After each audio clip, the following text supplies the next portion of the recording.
equation. We call it science plus culture plus community equals change. Mm-hmm.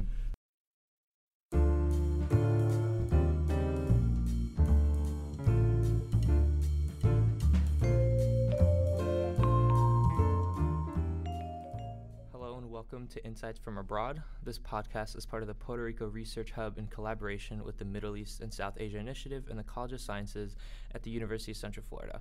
My name is Avery Reyna, and our mission is to educate, engage, and influence the international community. Today I'm joined by Dr. Arturo Massol-Deyá, founder of Casa Pueblo, a nonprofit environmental watchdog community-based organization in Adjuntas, Puerto Rico. And just so that listeners are aware, Dr. Arturo obtained his doctoral degree from the Center for Microbioecology at the Michigan State University in 1994. Since then, he has been a faculty member at the Department of Biology of the University of Puerto Rico, where he established the Tropical Microbioecology Lab. He has been a principal investigator of projects on microbioecology with an emphasis on biological processes aimed at restoring contaminated environments. He studies microbiodiversity associated to plant communities in extreme contaminated sites like former U.S. Navy bombing ranges, with the use of molecular microbioecology tools. In addition to his educational pursuits, Casa Pueblo has achieved very meaningful progress within Puerto Rico. For example, in 2012, the organization successfully lobbied against Villa Verde project, ending the government's plan to run a gas pipeline through sensitive areas of Puerto Rico's interior. And in 2017, shortly after Maria, Casa Pueblo became a sole provider of solar energy within the country, and people regained access to life-saving energy, essentially becoming an energy oasis. Dr. Arturo, thank you so much for joining me today. I'm very fascinated by your environmental pursuits within Puerto Rico. So my first question has to deal with how Casa Pueblo began and what steps did you take to successfully stop Puerto Rico and their very damaging environmental pursuits within sensitive areas? Well, thank you for the opportunity to share with you what we're doing in Puerto Rico. Mm-hmm. Casa Pueblo is located in the central part of the island, in the mountain area where we plant a lot of coffee. Mm-hmm. And in 1980, the government and some multinational companies wanted to do open street mining, large scale. Mm-hmm. And we knew at that point that the greatest challenge for Puerto Ricans was to keep the integrity of our natural resources. So we decided to oppose that. At one time, we had only one person showing up to Wow. our first protest. Mm-hmm. And at that point, we decided that, protesting and knowledge was not enough, that we needed to engage with our culture to build community for a change. Mm-hmm. So we're a community. From protesting, we evolved to proposing alternative, and we engage in a lot of issues that were not related to mining, but to community development. Yeah. And that's how people got organized, participating.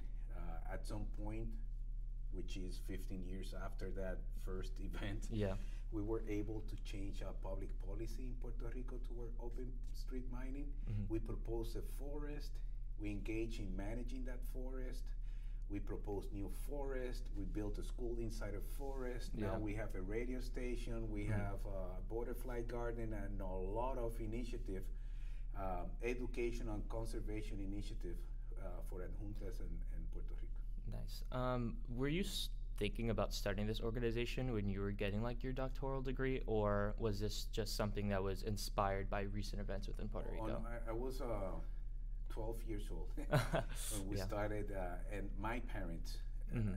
Alexis Massol and Deyá, were the co-founders of Casa Pueblo. Mhm. I was participating from the very beginning Yeah. of everything that was taking place in that struggle, and it became, let's say, you said that I went to public schools, University of Puerto Rico and Michigan State, but my greatest and most important academic experience was to be raised in Adjuntas within that context Yeah. of Casa Pueblo being established and its development. Yeah.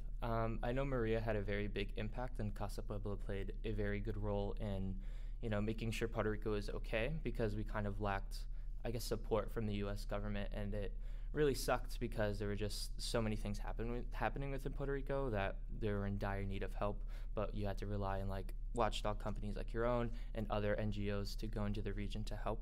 So I also wanted to ask, are there any current future projects that you're looking at, and just how's the thought process going into that? What you just said is basically the problem. Yeah. That we have a lot of problems and we depend upon others to take care and change that reality. What we're doing in Casa Pueblo is actually to address that conflict and promote means to break that dependency, economical dependency, energy dependency. We are creating our own educational programs, cultural programs. We have a radio station, and the idea is for us as Puerto Rican to start building from the bottom up instead of waiting from the top to the bottom to dictate how Puerto Rico is going to be shaped. Yeah. We're shaping our reality as we are making decisions. And for example, our greatest aspiration right now is to build a future of energy sovereignty. That we don't have oil, we don't have natural gas, we don't have coal, but we do have sun, we have wind, we have biomass, water. Can we use endogenous resources to power Puerto Rico and activate our economy to be more resilient and address other issues like poverty? If people are producing their own energy, there's wealth associated to that activity. I mean, the things we're doing is, for example, with the energy agenda, is to address other necessities within the community.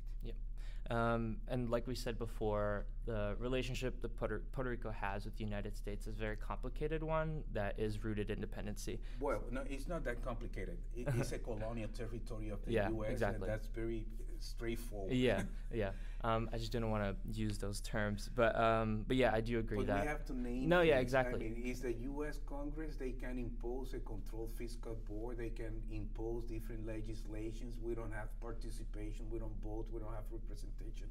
I mean, it's truly a colonial relationship. It's not like in the times of Spain and others. And it's very complicated because more Puerto Ricans are living in the U.S. and in Puerto Rico. So now dealing with that reality is really complicated. The nature is very simple. How to deal with the reality and move forward is not that simple. Yeah, because usually we use this word of like a territory, but usually just like guys for basically a colony in this like colonial relationship we have with the United States. It's not basically. It is. Yeah, it is. Yes. So I have this other question. Has a 30% tariff on solar panels imposed by Trump affected any of your endeavors within the country and within your project as well? Well, it doesn't help. I mean, the people in power, not only in the U.S., but in Puerto Rico, are there because they get support from these economical multinationals that they want to perpetuate fossil fuel uses for energy generation. So anything they can do to slow down a transformation from fossil fuel to clean energy sources, they're going to do it. So those taxation to solar panels, for example, from Trump didn't help. Yeah. But I have to tell you, it didn't stop the transition from moving forward, because there's a greater need to change the vulnerability of centralized energy generation in Puerto Rico in times of climate change, in which generation in a central unit burning fossil fuels is part of the problem, and yet you need distribution, transmission and distribution lines that are also vulnerable to winds, hurricane-force winds and earthquakes. So that setup is obsolete. It's from the past century, and I think we have to embrace technology and alternatives that are within our reach, that are better for Puerto Rico and are better for the environment. Yeah, I totally agree. So on that topic of solar panels and conservation of energy, are there any other steps that Casa Pueblo does to conserve natural resources? We're doing after the hurricane. We have been running with solar power since 1999. Mm-hmm. After the hurricane, we were the energy oasis, let's say, for the local community. Mm-hmm. And after that point, we have done more than 150 projects to help people. 60 homes are running right now, like Casa Pueblo, fully energy independent. Yep. We have done grocery stores for food security. We have done the Vistaria, a restaurant for prepared meals. Mm-hmm. We have done the pizza place, the critical infrastructure like the fire station, the emergency unit, the elderly homes are running with solar power. The radio station and the transmission tower communication was an issue after the hurricane. Now it's running by generating its power from within, at on site. Mm-hmm. So that's resilient. That's better for the economy. Even the barber is now producing his own energy, and now we're working with the University of Michigan, for example, mm-hmm. To use biomass in a hybrid setup. So the idea is to use solar power during the day, biomass at night, to reduce the pressure on energy storage. So we're thinking in different means to address, fulfill the energy needs of the community. And now we're working with Alex Honnold and his foundation, the guy from Free Solo, mm-hmm. to do downtown Adjuntas fully solar power. Again, to build resiliency for the community as a mean for economical activation for the local economy by reducing operational cost. But the wealth associated to energy, because a business will pay for the energy anyway, but at a reduced rate, mm-hmm. will be used to reinvest within the community for low-income families, to also reach energy security. The idea is to generate those resources from within. Mm-hmm. As we're moving forward to generate energy with local resources, now you have wealth that can be reinvested. So that's sort of the model that we are developing in that aspiration to build energy independence for the island. Yeah, I just find that so interesting and fascinating that you're working with not only universities but also people to make sure that Puerto Rico becomes energy efficient and energy sustainable and not using fossil fuels and relying on these unnatural methods of energy. Speaking on that, is there like an estimated time frame that you want certain areas of Puerto Rico to become energy dependent, or have you achieved that? We're going to do as much as we can with mm-hmm. the resources that are out there. One of our proposals is 50 with sun. Mm-hmm. To reach 50% of the total energy demand by using solar power by 2027, the mm-hmm. 10 years anniversary of Hurricane Maria. Yep. And that goal is not going to be met by the government. Top down, you're not going to see that happening. But as people are learning, as they see how the things are going, more people are participating and participating in what we call the energy uprising, the energy insurrection. Mm-hmm. We're gonna build that different future by the people itself, and I think it's doable, and it's happening. Yeah. Time frame might change, but it doesn't matter. The transformation. That energy revolution already started. Yeah. That's important. Yeah. Part. Just switching gears a little bit. I know you mentioned that Casa Pueblo has its own radio show. What are some things that you talk about, and is that like a method of community outreach? No, it's not a radio show. We have a radio station. In Casa Pueblo running with solar power. We have local programs, people from the community participating. We have news from Democracy Now! Yep. And we played a lot of music and cultural enrichment. I think we have to use communications not only to promote more attention, because everything people discuss in the local news are really the negative things that you get, frustrated mm-hmm. with everything happening, and we need to build self-esteem, and we use the radio to build self-esteem, to mm-hmm. build, to work on mental health. Like there's too much tension. So culture is very important for the people, especially on their survival mode. Yeah. So the radio is also playing that role. So I know we talk about all the amazing things this community has done, but in your opinion, what do you believe is like the major achievement, the major, I guess, thing that Casa Pueblo has done within the recent years? I think the protection of the physical integrity of the island is very important. I mean, to protect the forest, the watershed, it's important to have a viable country that still we have water, still we have the biodiversity, still we have the natural resources. Some of them are under threat, and many of them has been destroyed. But the physical infrastructure, what we call Patria Geográfica, the geographical platform, Puerto Rico, is there. So the people who are living there, we can think about alternative futures.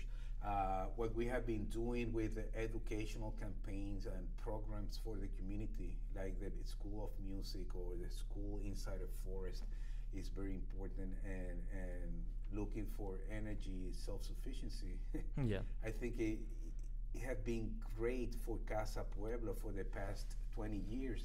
And I think it's going to be even greater for the country as we embrace it collectively. For sure.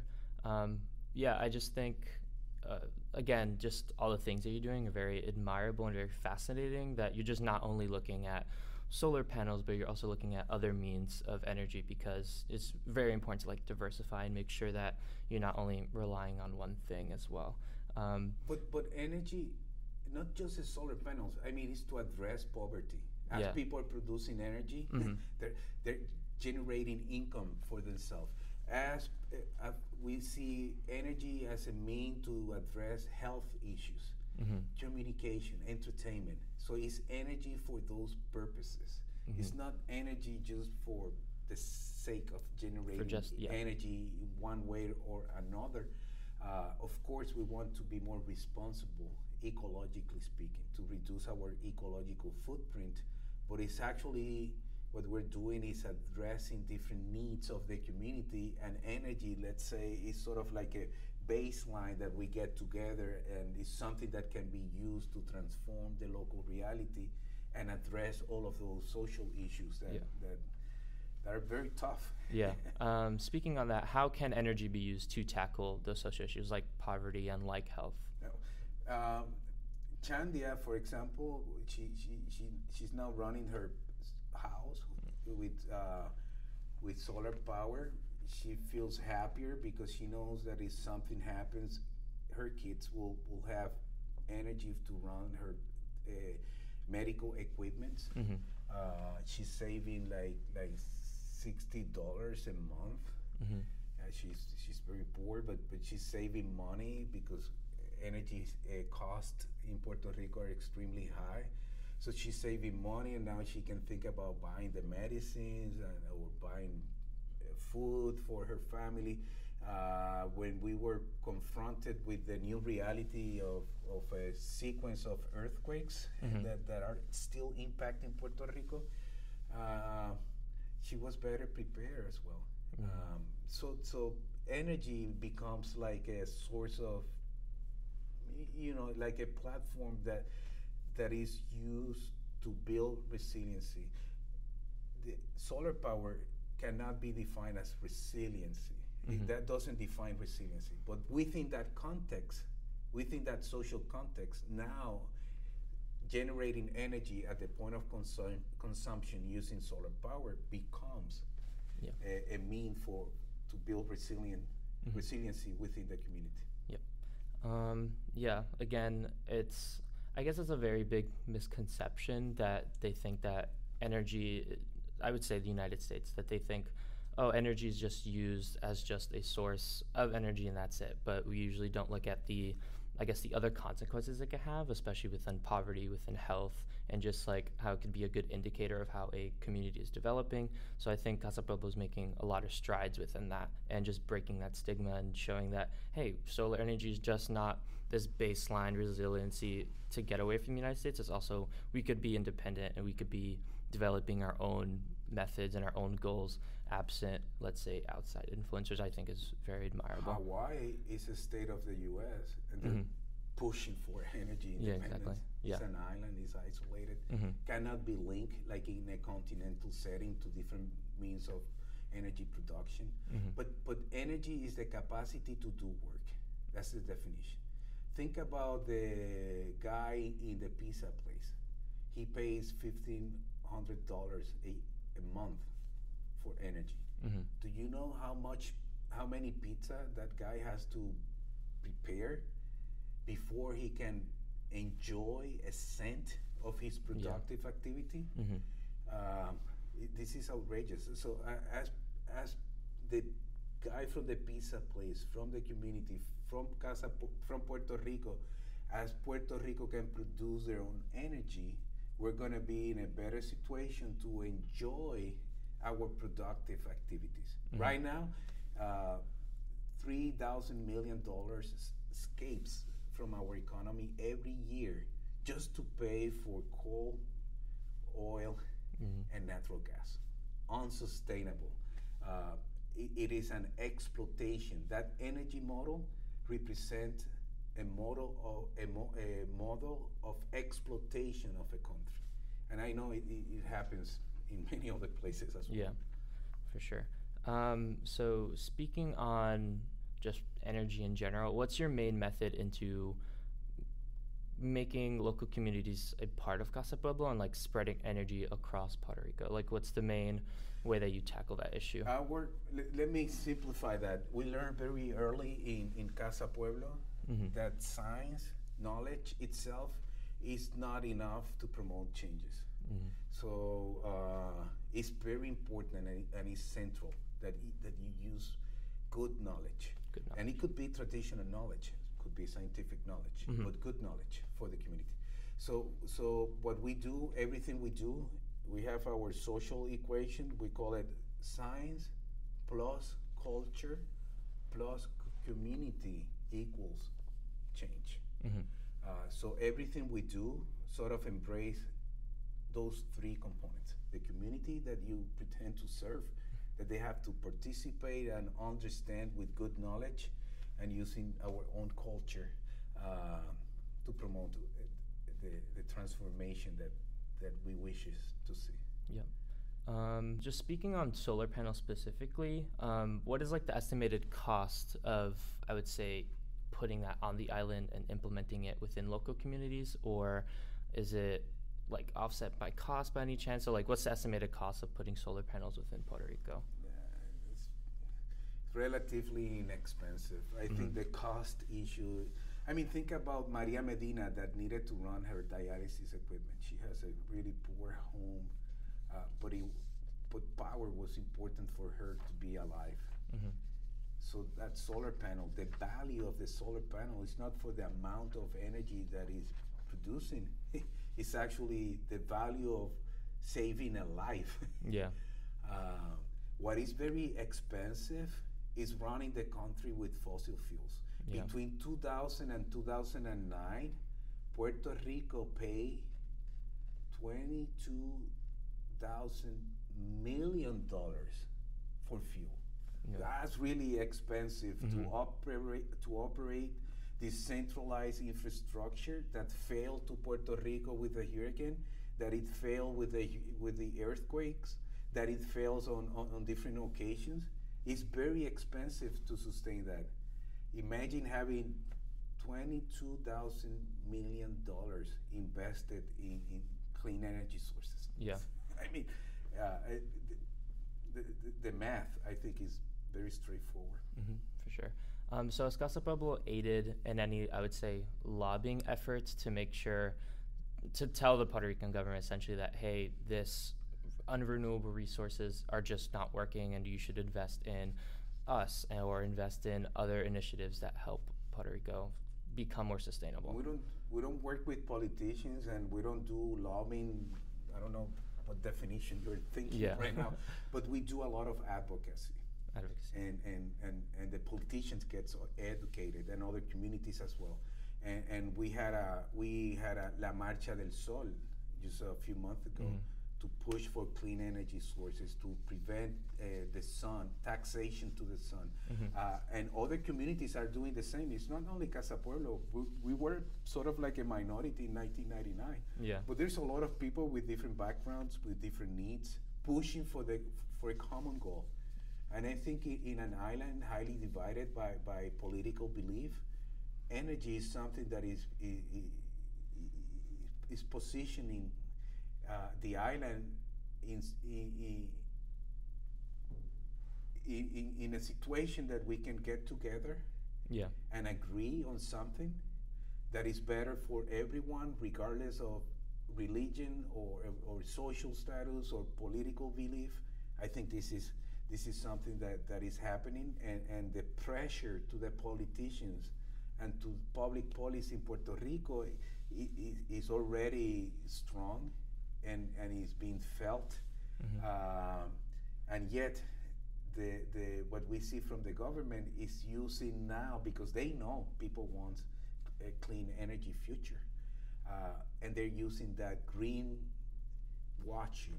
You know, if you see what the politicians and the government is using, oh no, we're moving forward to clean energy sources, but what they're doing is actually gasifying. They want to gasify. They want to perpetuate fossil fuels in the island. So it's like the government is lying and creating false expectations in the population, but population is aware of that and still lobbying, pushing, advocating, doing a lot as much as possible to confront that reality. Yeah, that's always great, because I think we also underestimate the power like advocacy groups have, and just simply educating other people on renewable energy can have, especially within the current time of like climate change, and making sure that everyone is educated and knows and understands that renewable sources of energy are just so much better than unrenewable ones. Not only they're inexpensive, but as we mentioned earlier, they help with like a lot of health indicators, poverty, health, and just things like that in general. And speaking from a broad perspective, what are some everyday things college students could do to like lower their carbon footprint and make sure they're living a more renewable lifestyle? I think the first approach is to be energy efficient. Reduce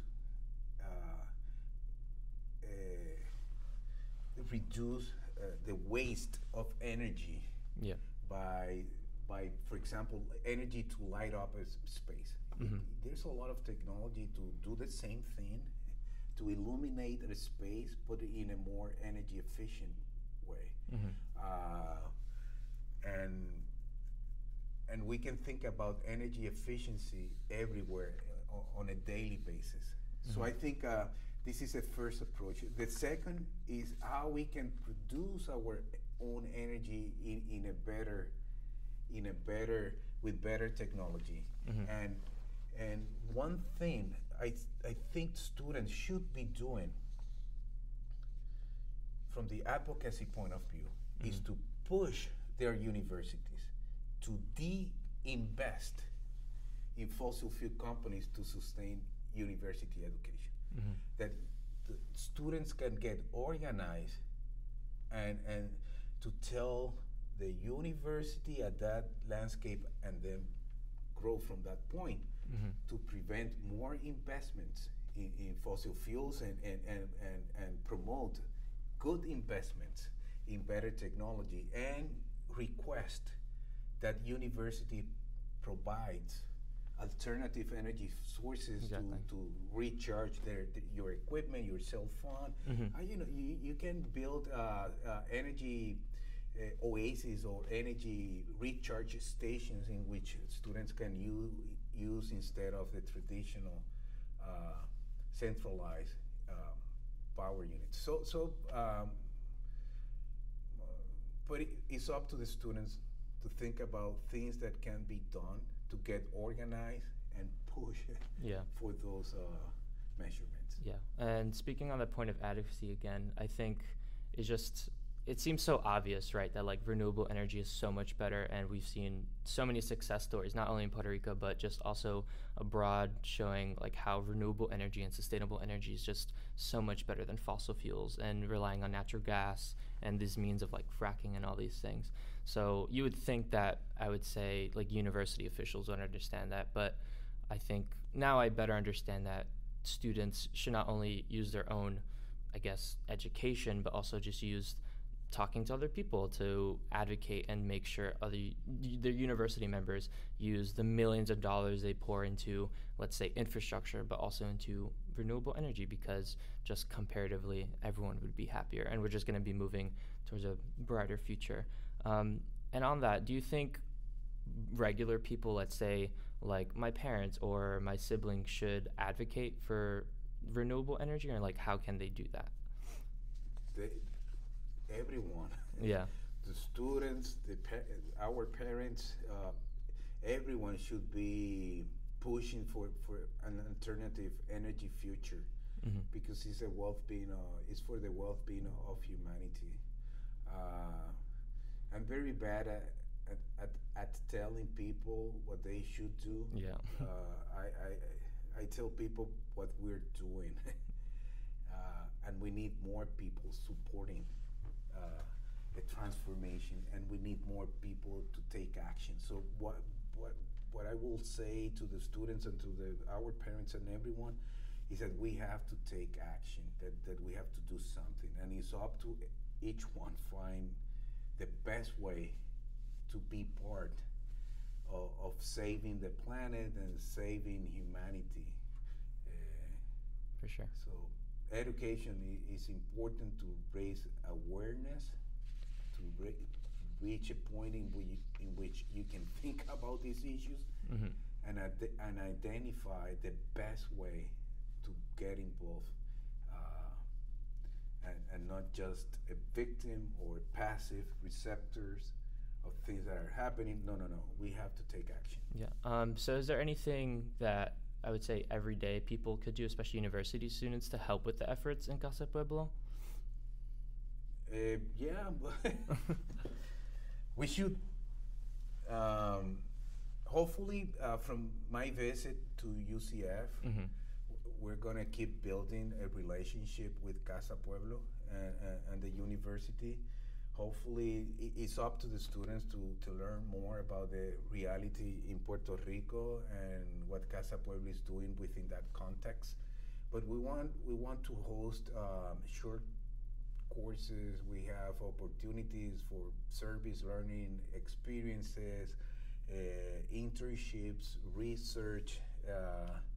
We want to promote all of those educational opportunities, because it's not just good for the students and the university. It's going to be good for Adjuntas and for Puerto Rico, as we're going to get knowledge. Knowledge is very important.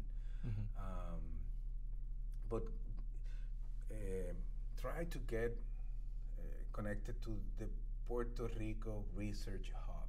The Puerto Rico Research Hub is an initiative from UCF that wants to actually promote that type of exchange. And I think through them might be a path, a channel that could serve well to both ends of this collaboration. Well, I think that's an excellent note to end on. Well, thank you so much for speaking with me and telling me more about your environmental and sustainable endeavors within Puerto Rico, because not only is it really fascinating, but it's just very good for the well-being of not only Puerto Rico, but just for the world, especially in this time of dire need of aiding this, I guess, impending doom of climate change. We need to do anything in our power to not only help environmental endeavors like yours, but just becoming more educated and advocating for environmental education. We're on the web, casapueblo.org. We are in Twitter, Facebook as Casa Pueblo. You can find us. And if you Google Casa Pueblo, you're going to find a lot of film, texts. Even there's a few books related to what we have been doing. So if you want to learn more, you have means to reach out and find that information. And if you go to Puerto Rico, you should know that you better stop in Adjuntas and go to Casa Pueblo. We have good coffee. Café Madre Isla is our brand, and we'll have a drink of coffee and to have a good conversation. So of course, everyone is welcome. Yep. Well, thank you so much for being here. It's been an absolute pleasure to talk to you.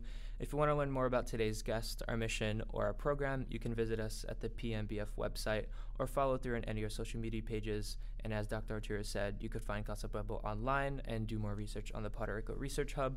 And for the Middle East and South Asia Studies program here at UCF, you could go online as well. This is Avery Reyna. Thank you so much for listening.